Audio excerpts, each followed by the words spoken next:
Olá, sejam muito bem-vindos a um episódio especial do podcast Educação na Mesa. Hoje nós estamos gravando diretamente do stand do Sistema Etapa na BET Brasil, que é a maior feira de educação da América Latina. No episódio de hoje, nós vamos tratar do tema Uma Trajetória de Gestão Escolar. Meu nome é Eduardo Sisti, eu sou professor de História do Grupo Etapa e consultor pedagógico do Sistema Etapa. Já já a gente volta a conversar.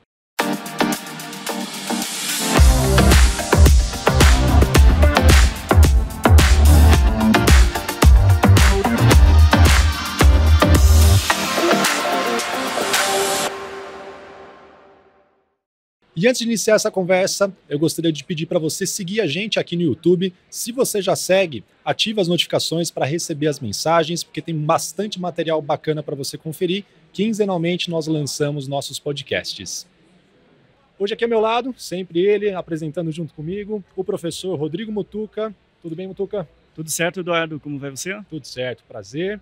E o nosso convidado especialíssimo, diretamente do Colégio Interativo de João Pessoa, na Paraíba, o Rodrigo. Tudo bem, Rodrigo? Tudo bem. Desde já eu quero agradecer o convite. Para mim é uma honra estar aqui no stand do Sistema Etapa. Parabéns, estou encantado com esse espaço. Realmente está muito bonito. Vocês estão de parabéns. Estar aqui nessa feira maravilhosa. Parabéns ao Sistema Etapa. Muito obrigado. Que bom que você aceitou o convite. Para mim é um prazer. Falar de educação, conversar com vocês, ainda mais é um prazer para mim enquanto educador. Isso aí. Quando a gente pensou também, nesse podcast, em quem convidar, eu acho que foi muito natural surgir o seu nome, porque praticamente já trabalha aqui com a gente, né, Rodrigo? Já me considero contratado. Está sempre com a gente aqui. Então, muito natural sua presença aqui. Realmente, muito obrigado por estar com a gente. Bom, Rodrigo, eu queria começar a primeira pergunta. Quem olha hoje o Colégio Interativo, as unidades que vocês têm, pode ser levado a acreditar que sempre foi desse jeito, que as coisas sempre foram muito fáceis. Olha aquela quantidade enorme de alunos, os resultados. Mas eu imagino que não tenha sido tão fácil assim, né? Queria saber de você, de onde veio a ideia ou a coragem de iniciar um colégio? O que você pensou lá atrás, quando começou o Colégio Interativo? Olhando um pouco o túnel do tempo, da nossa escola, de fato, eu costumo dizer que nós não começamos do zero. Falo muito isso. Nós começamos do negativo. Mas como se começa do negativo, né? Eu vim de uma família de educadores, meus pais educadores, meu pai professor, muito conhecido em nossa cidade, João Pessoa. João Pessoa é uma cidade hoje de 800 mil habitantes, mas a grande João Pessoa é de 1 milhão de habitantes. E meu pai sempre foi educador a vida toda, um grande professor, casou com minha mãe também, que era aluna dele, de história, era professora de geografia, e formaram um cursinho, começaram uma escola e se tornaram uma escola de sucesso na época, em João Pessoa, que se chamava o Colégio 2001. Minha mãe faleceu, eu acho que eu tinha em torno de 11, 12 anos de idade. Meu pai ficou tomando conta praticamente só. Minha mãe era o operacional, era o mão na massa da escola, Ele era o educador, E isso veio a acontecer e meu pai foi perdendo um pouco o controle da escola e a escola chegou a ter, na época, 1.800 alunos, uma escola muito grande, na época, o tamanho de João Pessoa. E com isso foi se perdendo aluno e em praticamente 4, 5 anos meu pai faliu. Fechou a escola, foi quando ele nos procurou. Eu tinha 22 anos de idade, 21 anos de idade e eu sou mais novo de 3 irmãos, Tenho um com outro com 22 para 23, na época era 22 para 23 e o outro com 26 anos de idade. E ele chegou pra gente e disse, olha, eu vou fechar, não tenho como abrir as portas, eu tenho aqui um cursinho preparatório para concurso público, eu vou viver disso. E eu, recém-casado, diga que eu vou viver. Eu preciso sobreviver, Eu e meus irmãos, o que é que a gente vai fazer da vida?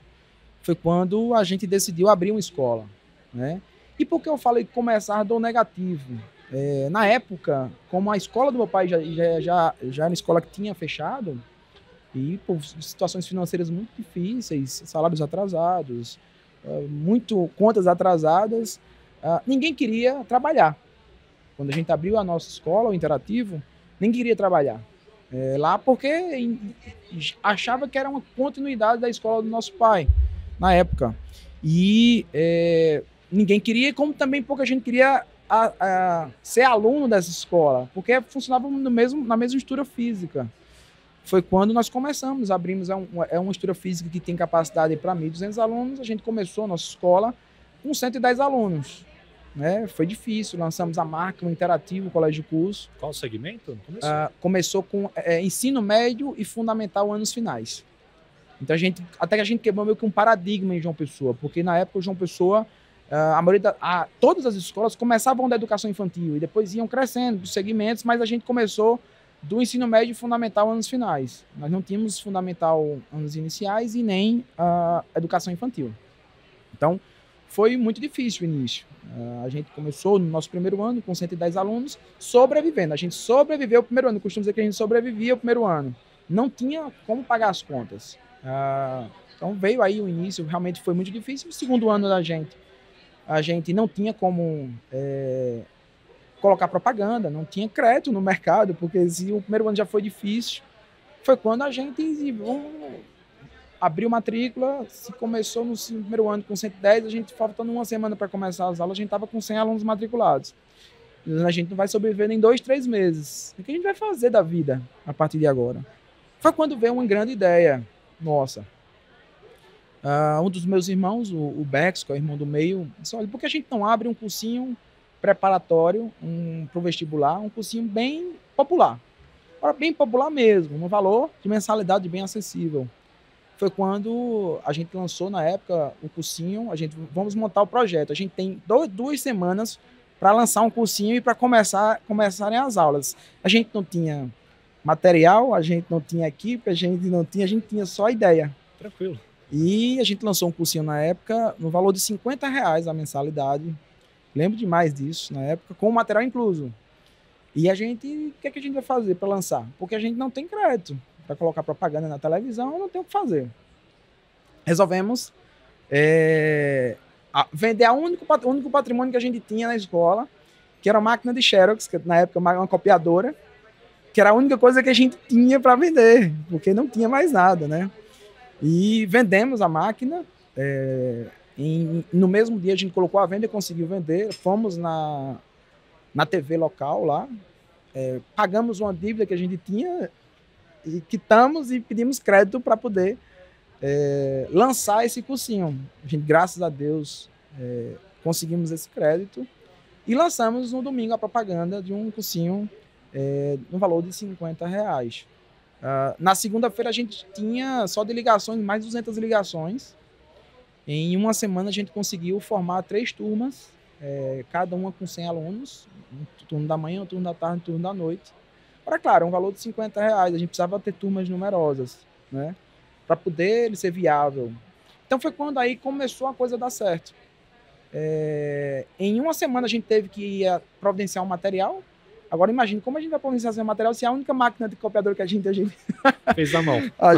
Então a gente teve que alugar outra máquina, a gente foi se virando. Então foi muito difícil. O nosso início, eu costumo dizer que a gente não começou do zero, a gente começou do negativo. A gente já começou com as pessoas não acreditando no projeto. Mas somos 3 irmãos que a gente acreditava, a gente sonhava, a gente acreditava nisso. Com muita garra, com muita determinação. A gente viveu a educação a vida inteira, porque nossos pais sempre foram educadores. Então a gente viveu dentro da escola. Eu me criei dentro da escola, então isso ajudou muito. Após esse início, assim, imagino que com muitos tropeços, em que vocês tiveram que se esforçar bastante para fazer a coisa funcionar, eu imagino que ali vocês ainda não estavam num patamar que vocês considerassem adequado. Vocês ainda tinham uma vontade de entregar algo a mais. Como que foi esse processo de sair do negativo e ir para o zero, e do zero começar a ambicionar algo mais bonito, uma educação mais forte? Nós somos 3 irmãos. Cada um tem um perfil totalmente diferente. Eu sou o sonhador, sou o que coloco que as pessoas conseguem comprar o meu sonho. Eu sou um incentivador, né? Tem um realista, que é o meu irmão do meio, né, que é o do financeiro, né? E tem o Júnior, o Roberto Júnior, que é da parte de TI, de tecnologia, também do administrativo. Então somos 3 pessoas diferentes. Resolvemos, primeira coisa, o que a gente fez para que de fato a gente nos organizássemos numa sociedade de irmãos, e cada um teria uma área e teria autonomia para sua área. Eu sempre acreditei que meu irmão iria fazer o melhor na área dele. Então eu sempre dei autonomia e nunca dizer, olha, tem que ser assim. Eu claro que sugeria. Como meus irmãos também me deram autonomia na minha área. Então isso ajudou muito no processo para que a empresa, a escola e a empresa, ela de fato acontecesse. Então, assim, aquilo que é pedagógico, aquilo que era envolvido na área pedagógica era de minha responsabilidade. Mas, ao mesmo tempo, eu tinha uma tranquilidade. Eu não me preocupava com o financeiro, porque eu tinha alguém que cuidava disso. Então, eu via o aluno como aluno, não como cliente. Eu via o pai como pai de aluno, não como cliente. Não é à toa que a gente tinha as reuniões de diretoria, e nessas reuniões, quando eu falava, não, mas esse aluno aqui, ele tem um desconto, eu não quero saber. Ele é aluno, então eu tinha uma visão de aluno. Meu irmão tinha a visão que ele era um cliente. Isso ajudou muito nesse processo das nossas tomadas de decisão para que cada um... Então, essa minha visão, dizer, entendeu? Olha, eu sou do pedagógico, me ajudou muito a pensar 100% como uma escola, como dono de escola, mas eu focar a minha área pedagógica. Então, aquilo que eu sonhava, aquilo que eu queria, aqueles projetos, aquilo que eu queria trazer pedagogicamente para a instituição, era o que eu lutava para que aquilo acontecesse. Né? Dizer, olha, eu quero isso. Isso é importante a gente trazer. Convenci os meus irmãos, para tudo... Tem uma área, né, a área de TI, a área de informática, essa área de tecnologia, essa área de financeira, e precisava intervir nessa área para vamos investir nisso, vamos. Então, eu trazia essas soluções pedagógicas, então eu comecei a ter uma visão, eu consegui separar. Isso ajudou muito a que a gente pudesse trazer a qualidade pedagógica. Porque eu entendo que é muito difícil você, enquanto gestor de uma escola, enquanto você ser gestor e educador, é muito difícil você conseguir dividir isso. Ajudou muito a gente separar cada um com sua área e eu ter uma visão e meus irmãos terem outras visões, em cada um em sua área, né? Então, isso nos ajudou muito a gente focar na qualidade. Então, no início, a gente teve o cursinho ajudou, mas a gente sempre pensava, nós não somos cursinho, nós precisamos crescer enquanto escola, né? Então, o cursinho passou os primeiros anos ajudando a escola. Depois de 4 anos, a escola se tornou orgânica, por si só, ela se sustentava, né? Foi quando a gente, nos nossos primeiros 5 anos, a gente começamos e a escola se consolidou na região onde a gente atuava lá, onde ela começou, que foi o início de tudo, né? Foi daí que a gente teve um desafio de abrir uma nossa segunda unidade, né? Quando a gente teve outras histórias aí bem legais. Legal. Rodrigo, eu queria saber de você, você contou uma história uma vez num evento que a gente participou, sobre a questão do marketing da escola, né? A gente sabe que, por mais que a escola tenha qualidade, às vezes é difícil acessar os alunos, é difícil acessar os pais, é difícil captar. E você menciona uma história que é muito engraçada. Eu queria que você contasse de novo essa história de quando parece que virou uma chavinha para o colégio de vocês. Exato. Foi quando a gente, depois de 5 anos de existência, né, apareceu uma oportunidade de abrir nossa segunda unidade que funcionava no bairro do Cristo Redentor. Lá em João Pessoa, que é um bairro que tinha poucas escolas lá. Só que a gente foi por conhecer e a gente não tinha os recursos que a gente tem hoje. A gente tem hoje estudos de geomarketing, que o próprio sistema Etapa nos ajuda muito nesse processo, né? A gente tem hoje as redes sociais, a gente tem hoje os smartphones, não existia nada disso. Tudo era muito manual, tudo era muito raiz, como se diz, né? E naquela época, como a gente começar nessa unidade e fazer com que ela seja uma unidade de referência nessa região. Então, eu acredito muito que a escola ela deve abrir suas portas para a comunidade, para as pessoas que estão ao seu redor. Nós nunca impedimos, vou dar um exemplo, agora mesmo eu estou aqui com vocês, mas está acontecendo nesse momento, em 2 unidades nossas, acontecem os Jogos Escolares da Paraíba. Nós sediamos em todas as nossas unidades. Então, hoje estão entrando nas minhas unidades vários alunos de outras escolas com seus pais, para jogar os Jogos Escolares da Paraíba, para competir os Jogos Escolares. Então, a gente faz questão de abrir a nossa escola, a nossa estrutura, para que as pessoas entrem e conheçam, porque nós acreditamos e temos a certeza que a gente tem uma estrutura de excelência. Então, nesse processo todo da Unidade do Cristo, começamos lá, quando a gente anunciou a escola, a gente anunciava através de carro de som, de propaganda, que não tinha rede social, panfleto, a gente panfletava nas casas, colocava os panfletos. E o que aconteceu? A gente tinha uma perspectiva de matricular X alunos para poder a escola se sustentar, ser, de fato, não depender da primeira unidade. Nós nos surpreendemos, matriculamos 2X alunos. Então, foi no nosso primeiro ano, num prédio muito pequeno. Esse prédio só tinha 9 salas de aula e um pequeno pátio. Não tinha ginásio, não tinha nada. Nem eu acreditava. Eu dizia, meu Deus do céu, que a estrutura realmente era muito confortável, mas não tinha espaço nenhum. Mas será que uma pessoa vem matricular nesse prédio aqui, nessa estrutura física, e nós conseguimos matricular. Só que a gente entendeu que a gente precisava fincar o pé no bairro. E como a gente não tem muita estrutura física, espaço, então a gente vai fazer muitos eventos, realizar muitos eventos nesse bairro, para que as pessoas entendam e conheçam essa... E sempre passava um carro de som. A gente funcionava, porque a gente digo funcionava porque hoje a gente está em uma outra estrutura bem maior, onde a gente começou lá, em frente a um supermercado, que chamava o Supermercado Cristo Redentor, que era um supermercado de referência. Não era nem um supermercado, para ser bem sincero, era um mercado. Né? Bem pequeno, era pequeno, mas era onde as pessoas da região faziam as compras da feira e tudo mais. E nesse processo todo, passava o carro de som, né? E a gente, quando botou o carro de som para divulgar a nossa escola, a gente colocava interativo colégio de curso, melhor equipe de professores, melhor resultado, interativo colégio de curso, em frente ao supermercado Cristo Redentor. Então a gente usava o supermercado como ponto de referência da nossa unidade, né? E isso foi no início. Depois, no primeiro ano, a gente fez muitos eventos. Vou dar um exemplo, a gente fazia um evento da Paixão de Cristo, um espetáculo da Paixão de Cristo na rua, em frente à escola. Então a gente botava carro de som no bairro, o bairro todo ia lá para assistir o espetáculo da Paixão de Cristo, todo ensinado por nossos alunos. Então, vamos mostrar que a gente está aqui, né? A gente fazia atividades, por exemplo, um interafolia no período de carnaval, a gente fazia um bloquinho, um cordão isolado com os nossos alunos, arrodeando no bairro, andando pelo bairro. A gente fazia feiras com estandes na calçada da escola, fechando a rua. Então, a gente, de fato, fazia muito movimento na região. Após o nosso segundo ano, lá, já no segundo semestre do segundo ano, já na etapa final, eu estava lá na minha sala, né? E essa luta toda para a gente ficar o pé no bairro, passa um carro de som. Me vejo, carro de som, supermercado.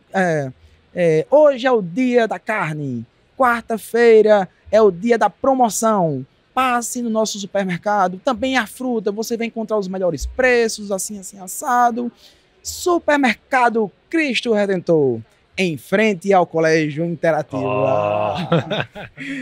E daquela hora eu lembro, não esqueço nunca dessa imagem. Eu estava na minha sala e eu vibrei, né? Fincamos o pé no bairro. Agora foi. A gente se tornou uma referência na região, porque um supermercado já estava lá há mais de 10 anos, colocou a nossa escola como um ponto de referência. Então, eu acredito muito nisso. A escola deve abrir as portas para a comunidade, para tudo que acontece ao redor, sabe? E a gente tem teatro. A gente quer fazer um evento, uma palestra, está disponível. A gente queria alugar o ginásio. Não, não aluga não. No final de semana, pode usar. A gente faz muito isso. A gente abre a nossa escola, de fato, para as pessoas que estão ao redor. E para a escola se tornar uma referência, eu imagino que isso demanda muito investimento pessoal, muita dedicação. Dia desses, eu estava conversando com o Evandro, seu professor de física, e eu perguntei para ele, né? Você poderia me relatar algumas ideias pedagógicas que o Interativo está colocando em prática? Ele mencionou algumas que eu gostaria de pedir para você explicar um pouquinho mais para a gente. Uma delas é o PCR. Ele disse que é uma forma excelente de dar uma atenção individualizada ao aluno e fazer com que o aluno aprenda a estudar corretamente, para que ele não desperdice energia, para que ele consiga, né, receber do colégio uma atenção, que nem você disse, você olha para o aluno, como um estudante, não como um mero cliente, né? Alguém que simplesmente tem um contrato contigo. Você entende isso como algo muito mais valoroso do ponto de vista educacional. Você pode explicar um pouco sobre essas práticas? Sim. Quem, no caso, nos inspirou a lançar esse programa, né, foi o Etapa. Eu visitei o colégio Etapa da Vergueiro, não é isso? Isso. E na visita eu vendo lá muitos alunos do turno oposto estudando. Aquela cultura do aluno ficar na escola para estudar, né?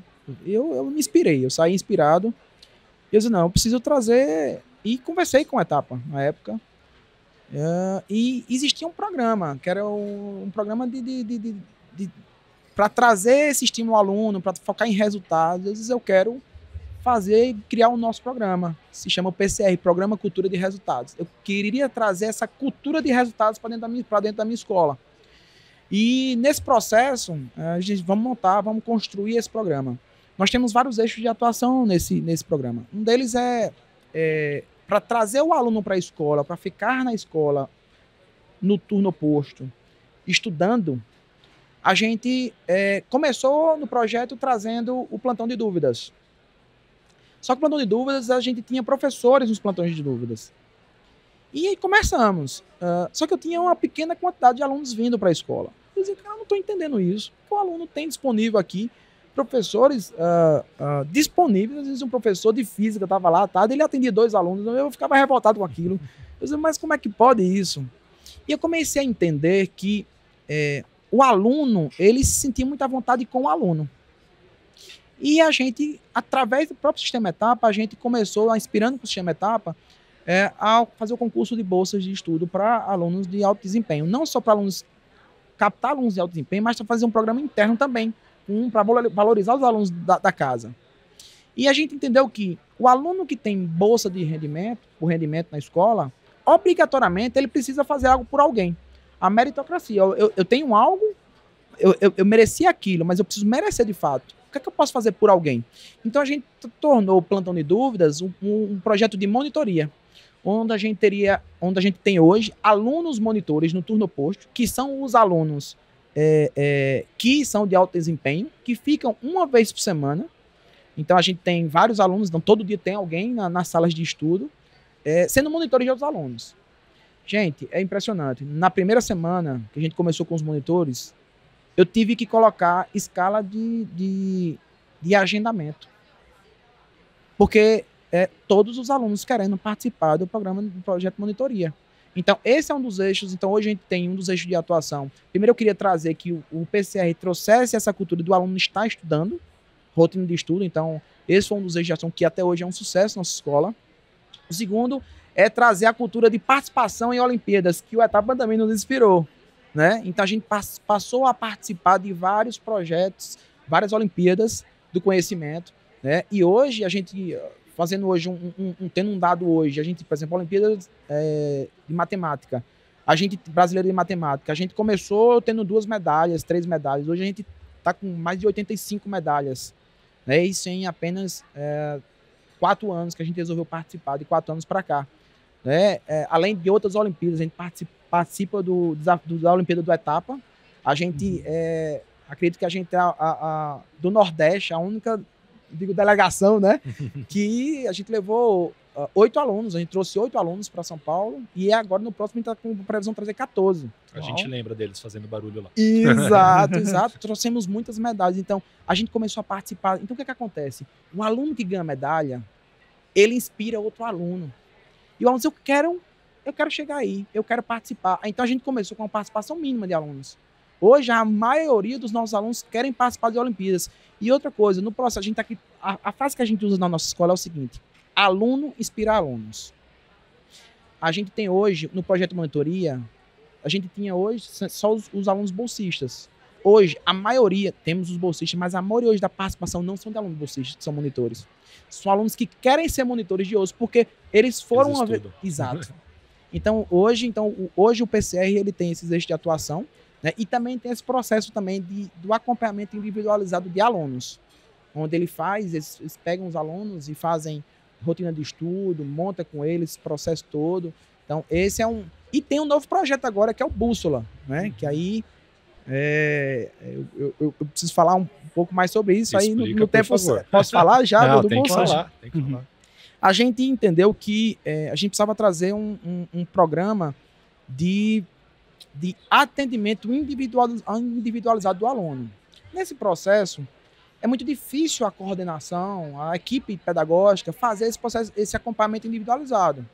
Ele consegue fazer, sim, os atendimentos, mas vamos supor, eu tenho em uma das unidades um ensino médio com 400 alunos, 450 alunos. Como fazer esse acompanhamento individualizado? É muito difícil, eu faço uma análise. Claro, o ENAC nos entrega vários relatórios, é maravilhoso. Mas aquele atendimento de atender um por um, de passar um tempo com ele e atender periodicamente.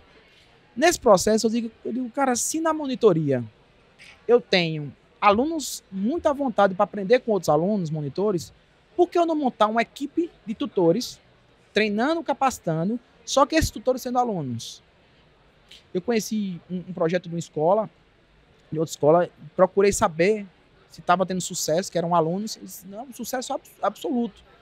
Eu disse, não, eu preciso implantar isso. E a gente está começando agora, já começou o programa Bússola, onde a gente criou um grupo de tutores, de alunos, terceiro ano, segundo ano do ensino médio, que são tutores de alunos que estão precisando de suporte. Porque tem aquele aluno que já sabe o caminho das pedras, mas tem aquele aluno que precisa entrar no caminho. Então, o primeiro foco do programa Bússola, o primeiro bimestre foi o seguinte: os tutores, eles não eram tutores ainda. No primeiro bimestre, eles foram boas-vindas dos alunos novatos. Eles eles recebiam cada um aluno, sentava com cada um aluno novato, explicava o que era o sistema etapa, o sistema da escola, a metodologia de avaliação, andava na escola com o aluno novato, apresentava cada colaborador, cada setor, o que cada colaborador fazia, o que cada setor fazia. Então, eles foram boas-vindas. Então, consegui fazer um projeto de boas-vindas com os tutores, sendo alunos conversando com alunos. Isso foi lindo de se ver.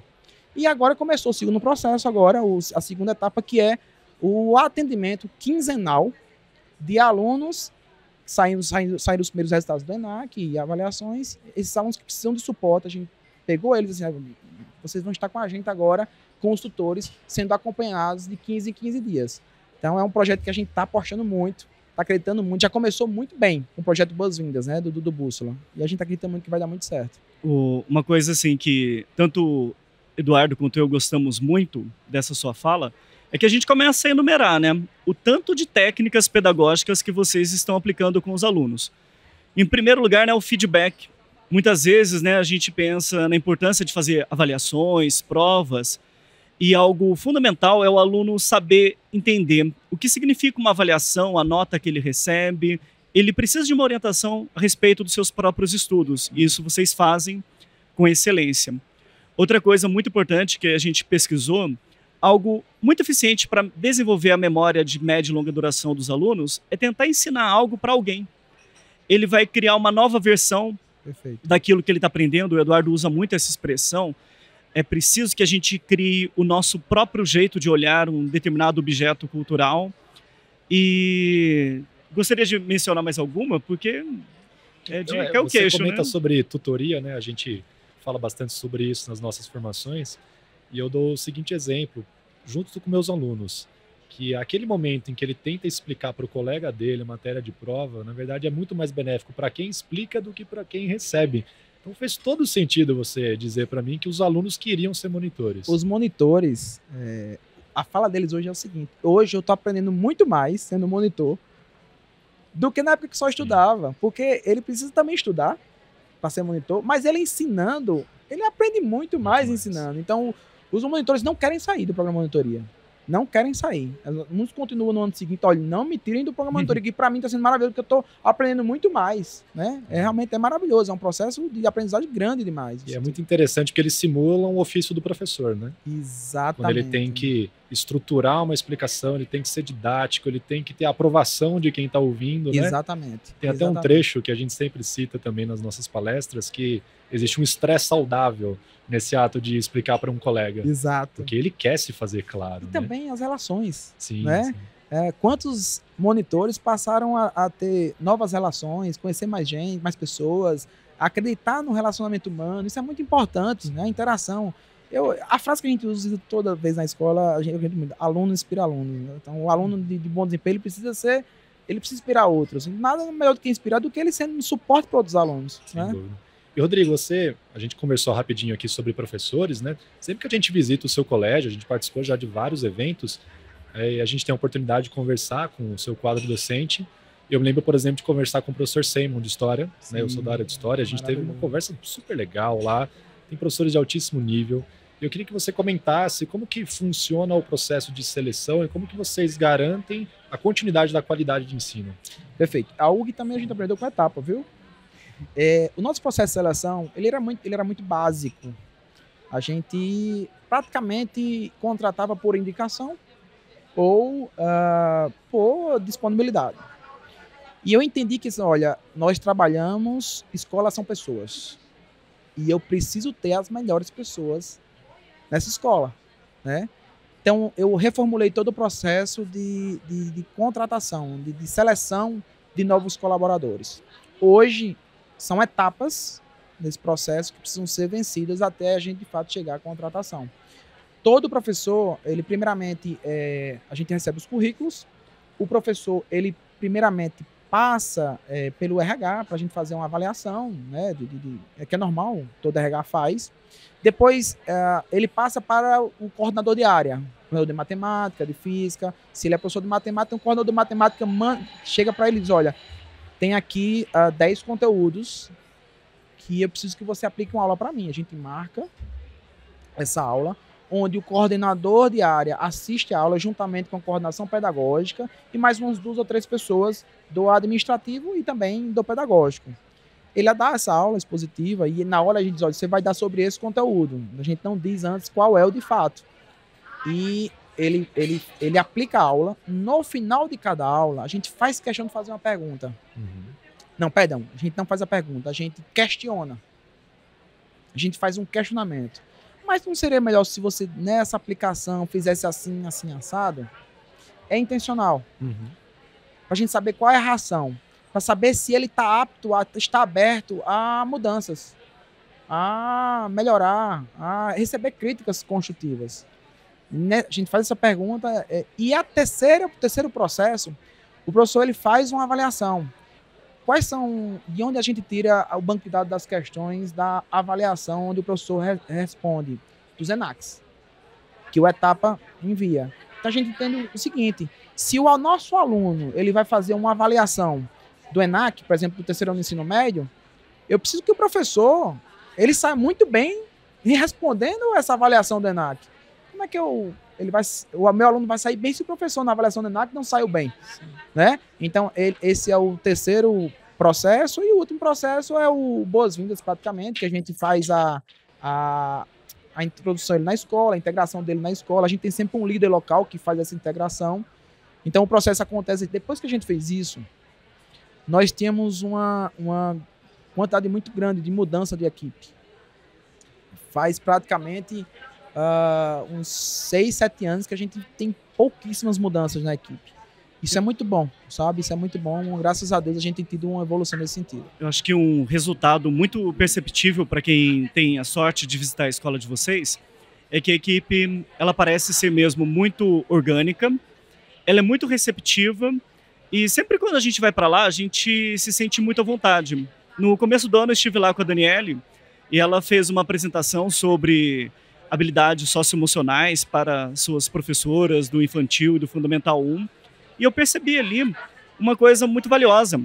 São pessoas de alta qualidade que usaram de um final de semana para continuar aprendendo, para dialogar. Então, esse exemplo que a escola dá aos professores, esse exemplo que os professores dão aos alunos e que um aluno acaba dando para outro, eu acho que é fundamental para que a gente pense na escola como um lugar inspirador, que faça com que cada pessoa, né, aluno, professor, gestor, cada pessoa pense, como que eu posso me tornar algo melhor? Como que eu posso evoluir aqui dentro e ajudar a escola a continuar crescendo? Essa frase que a gente utiliza, alunos inspiram alunos, a gente usa também para a nossa equipe. Professores inspiram professores. Todos os congressos, todo ano que a gente faz os nossos congressos, os nossos encontros de atualização, a gente sempre traz uma boa prática de um professor. E a gente dá 1 hora para ele falar para os outros professores.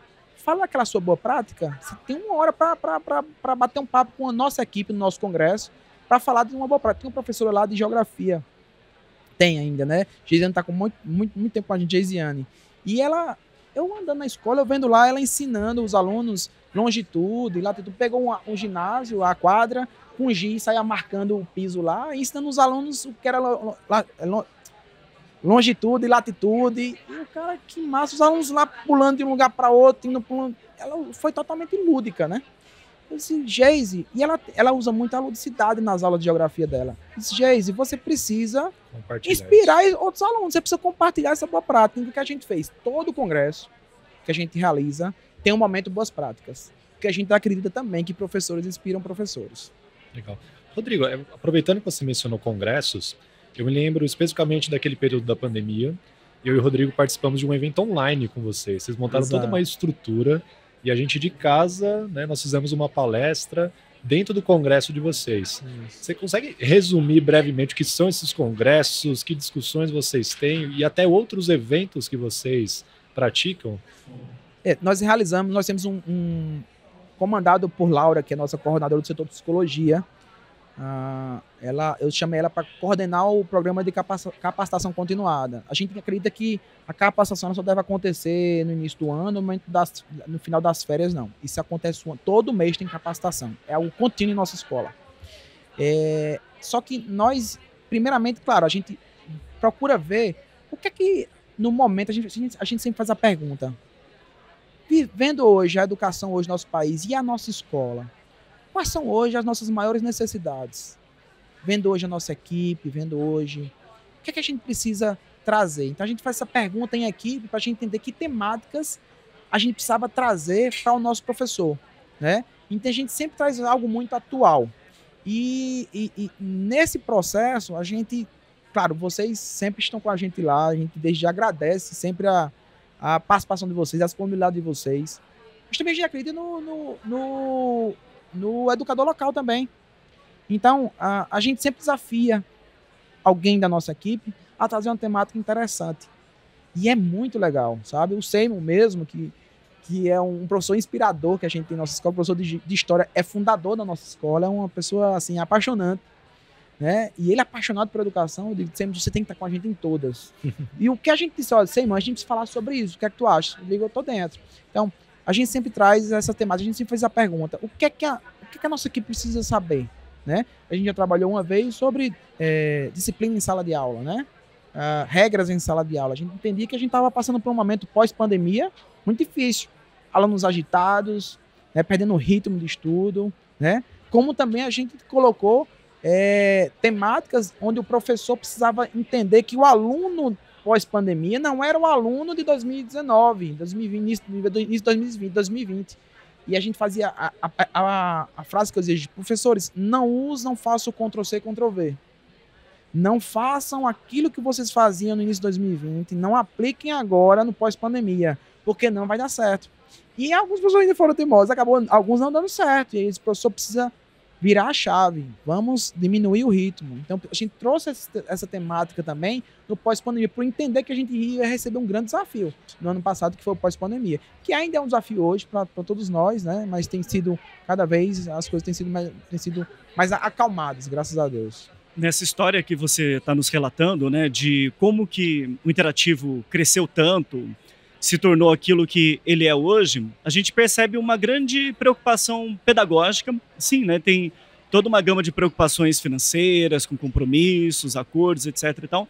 Mas, basicamente, a nossa conversa foi sobre decisões pedagógicas, investimentos pedagógicos. E pensando para o futuro, né?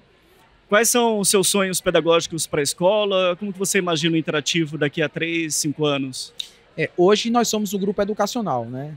Hoje nós temos 4 escolas e precisávamos entender que a gente precisava mudar a gente precisava centralizar algumas coisas. Então a gente finalizou agora, começamos o nosso escritório, que é a nossa CSC, que é um Centro de Serviços Compartilhado. A gente entendeu que setores que envolvem a parte empresa e não escola, que é financeiro, contábil, parte burocrática, comunicação, essa parte precisava ir para um local só.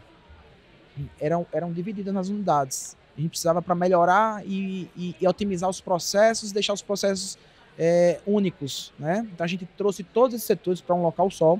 Esse está sendo o desafio atual agora, né? A gente acabou de inaugurar a CSC e está sendo para mim, pessoalmente, um grande desafio. Tenho estudado bastante sobre isso, porque a ideia sempre era descentralizar, né? Uhum. Quanto mais descentralizado, melhor.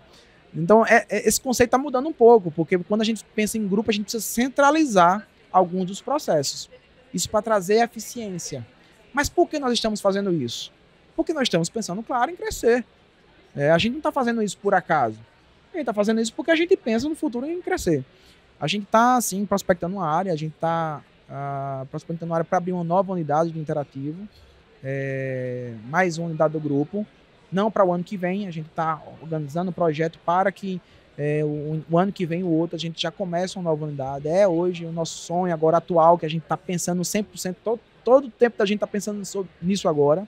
Nessa formação do grupo, eu saí da diretoria, fui para o conselho, me tornei CEO do grupo, junto com meus irmãos, né? E a gente trouxe os talentos de cada unidade.